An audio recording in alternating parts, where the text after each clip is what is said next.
Certains groupes politiques civils soudanais ont contesté les conclusions de la commission d'enquête nationale. Celle-ci a rejeté les accusations de viol et de torture lors de la dispersion du sit-in du 3 juin, ce qui a scandalisé ces groupes. Certaines puissances civiles réclament maintenant la création d'un comité d'enquête régional indépendant et menacent d'accentuer la pression. Il est injustifiable de la part de l'opposition de demander l'instauration d'un comité régional d'enquête aussi longtemps que le comité national fonctionne correctement.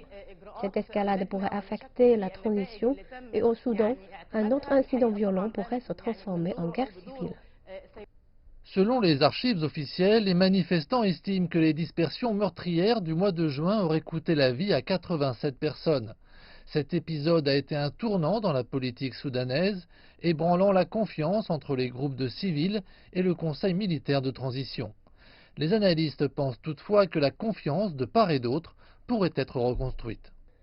Pour combler ce fossé de confiance, tous ceux qui ont participé à la dispersion du sit-in doivent faire face à la justice. Ils ont violé le commandement militaire afin de mettre en danger la vie des civils. Toutes les personnes blessées doivent être indemnisées. Les deux parties doivent comprendre que la violence, quelle que soit la révolution, est inévitable. C'est la façon dont elles traitent la question qui compte. Elles doivent travailler sur la réconciliation qui se produira lorsque toutes les personnes impliquées feront face à leurs responsabilités.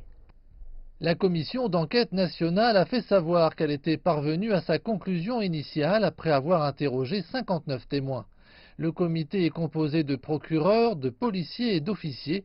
Aucun civil n'en fait partie.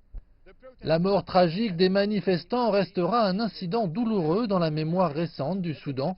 Si les officiers militaires impliqués ne sont pas tenus responsables et que justice soit rendue le plus tôt possible, cela pourrait encore une fois accroître la tension et mettre en péril l'important accord de partage du pouvoir conclu ce mois-ci.